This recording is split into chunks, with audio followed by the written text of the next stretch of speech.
ဟုတ်ကဲ့မင်္ဂလာပါအခုဗီဒီယိုအပိုင်းလေးမှာတော့ကျွန်တော်တို့ break ကိုင်းလေးတွေလဲတဲ့အပိုင်းလေးတွေတက်ဆင်ခြင်းအပိုင်းလေးတွေကိုပြသပေးအောင်ဖြစ်ပါတယ်အဆင့်တစ်အနေနဲ့ကျွန်တော်တို့ဒီ break ကိုင်းနဲ့တွေ့ထားတဲ့ break ကျိုးလေးတွေကိုအရင်ဖြုတ်ထုတ်ပေးရမှာပါဒုတိယအဆင့်နဲ့ကတော့ဒီ lever ကိုင်းကြက်ထားတဲ့ဒီ lever ကိုင်း neck လေးကိုလျှော့ပြီးတော့တတိယအဆင့်မှာတော့ကျွန်တော်တို့ဒီ lever ကိုင်းနဲ့အတူဒီ handle စစ်ကိုတွဲပြီးတော့ချစ်ထုတ်ခြင်းအပိုင်းလေးပဲဖြစ်ပါတယ်စလုတ်တာအဆင့်ကတော့ကျွန်တော်တို့ဒီ lever ကိုင်းပြတ်တက်ခြင်းအပိုင်းလေးပဲဖြစ်ပါတယ်ခင်ဗျဘရိတ်ကျိုးဖြုတ်လဲခြင်းဖြုတ်ဆေးခြင်းအပိုင်းနဲ့ဘရိတ်ကိုင်းလဲခြင်းအပိုင်းတွေမှာအသုံးပြုတဲ့ပစ္စည်းလေးတွေပါဒီဘက်ကတော့ဘရိတ်ကျိုးအောက်ကအသီးလေးဖြုတ်မဲ့ပါလာရာလေးပါဒါကတော့ဘရိတ်ကျိုးသီးဖြုတ်တဲ့30ကွာပါဒါကတော့ကျွန်တော်တို့ဘရိတ်ကိုင်းကိုဖြုတ်တဲ့ကျွန်တော်တို့နံပါတ်5အဲကီးလေးပါဒါကတော့ကျွန်တော်တို့ဘရိတ်ကျိုးဖြုတ်ပြီးလို့အထဲထဲမှာကြီးရှိနေဆေးကြောမဲ့ကော်ဘတ်ပါလိုအပ်ရင်အသုံးပြုဖို့အတွက်ကျွန်တော်တို့ဒီအင်ဂျင်ဝိုင်ဘူးပါအစင်နဲ့ထားတဲ့ဆောင်းထားပေးပါတယ်ဒီဘရိတ်ကိုင်းလေးတွေလဲရတဲ့အကြောင်းအရာတော့မိမိကြီးတဲ့ကောင်းတဲ့ဂိုင်းထည့်ခြင်းလိုပဲဖြစ်ဖြစ်ဒါမှမဟုတ်စပိန်လဲလိုပဲဖြစ်ဖြစ်စပိန်မှောက်လိုပဲဖြစ်ဖြစ်ဘရိတ်ကိုင်းလေးတွေကျိုးသွားတဲ့ခါကျရင်ဒီဘရိတ်ကိုင်းအကျိုးတိုင်းကိုဆွဲလို့မရဘဲနဲ့အစ်စ်ပြန်လဲလက်တက်ခြင်းဆိုတဲ့အပိုင်းလေးကိုပြသပြောအောင်ဖြစ်ပါတယ်အဲ့လိုမျိုးစပိန်မှောက်တဲ့အခါကျရင်လည်းဒီဟန်တဲ့အဆုတ်ကလေးတွေပေါက်ပြဲသွားတာမျိုးတွေဖြစ်နေရှိတတ်ပါတယ်အဲ့အပိုင်းနဲ့တစ်ဆက်တည်းဒီဟန်တဲ့လက်ကင်စုပ်ကလေးတွေပါဖြုတ်လဲရမယ့်အပိုင်းအကြောင်းလေးကိုပြောပြပေးပါဖြစ်ပါတယ်ဟုတ်ကဲ့ပထမဦးဆုံးဘရိတ်ကျိုးကောင်းကြီးလေးတွေကိုအရင်ဆုံးလျှော့ပေးရပါပါ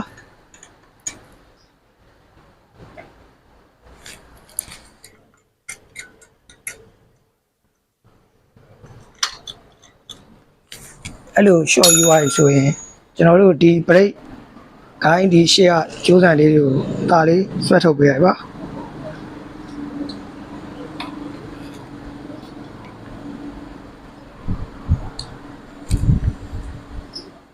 ဒီလိုဘရိတ်ကျိုးလွတ်သွားပြီးဂိုင်းတိုင်းဖြစ်နေပြီဆိုရင်တော့ကျွန်တော်တို့ဒီမှာရှိတဲ့နံပါတ်5အဲကီးလေးနဲ့ဒီဂိုင်းနက်လေးကိုဒါလေးလျှော့ပေးလိုက်ပါဟန်တဲ့စုပ်ကိုဒီတိုင်းဆွဲချွတ်လို့မလွယ်နိုင်ပါဘူးအဲ့အတွက်ကြောင့်ကျွန်တော်တို့ဒီဘရိတ်ကိုင်းနဲ့ဒီဟန်တဲ့စုပ်ကိုတွန်းပြီးတော့အသာလေးဆွဲချွတ်သွားလို့ရပါတယ်ချွတ်တဲ့အခါမှာလည်းဂိုင်းကိုလက်နဲ့ဒီလိုညှစ်ကန်ပြီးဒါလေးဆွဲချွတ်ရရင်ဟန်တဲ့စုပ်လေးပါဒီလိုမျိုးပါလာပါတယ်နံပါတ်5ကီးလေးနဲ့ငတ်လေးကိုလျှော့လိုက်ပါခုနအတိုင်းပဲဂိုင်းလေးကိုလက်ကလေးနဲ့အသားလေးကင်ပြီးတော့ဆွဲချွတ်လိုက်ဟန်တဲ့စုပ်ကျွတ်ထွက်လာပါတယ်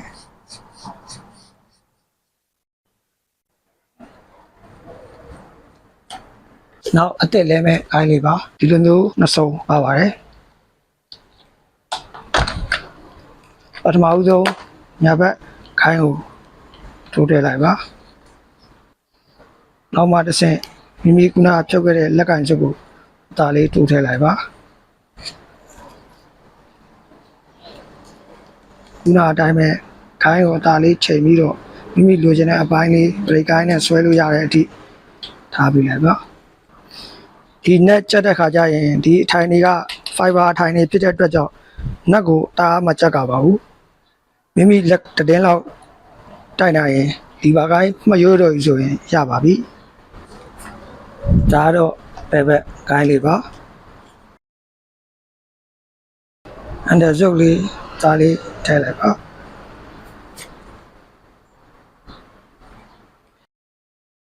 ညာဘက်ကိုင်းကိုကြက်ပြီးသွားရင်ဒီဘယ်ဘက်ကိုင်းကြက်တော့မယ်ဆိုရင်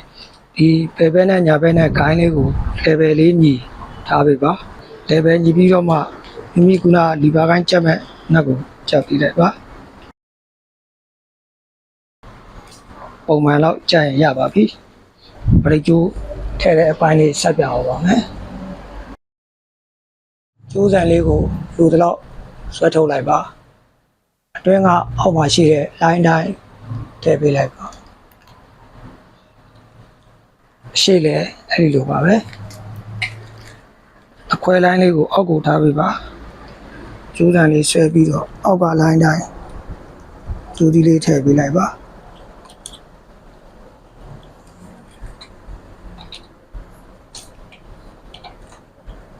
အဲ့ဆိုရင်ကျွန်တော်တို့ပရိသီးလေးတွေ ပြန်ချက်လို့ရပါပြီရှေ့ပရိသီးကိုခုနလိုပဲဒါလေးဆွဲပြီးတော့ကျိုးလိုင်းလေးတိုင်းဝင်အောင်ပရိသီးကိုဖြုတ်ပြီးထည့်ပေးလိုက်ပါ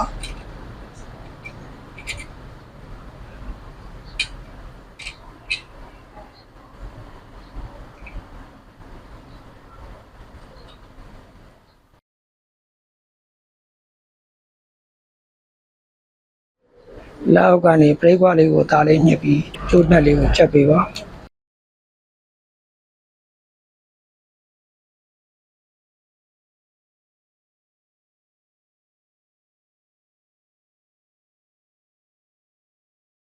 နောက်ပရိကျိုးတစ်စင်ရဲ့ပိုင်းစပါမယ်ကျိုးသီးလေးကိုဒါလေးဆွဲထုတ်ပြီးထည့်ပေးလိုက်ပါပရိသီးကောင်းလေးကိုကျိုးနဲ့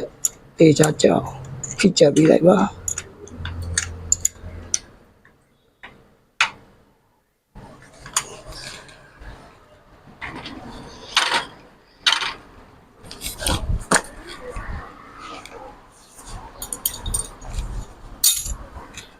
ဟုတ်ကဲ့အခုဆိုရင်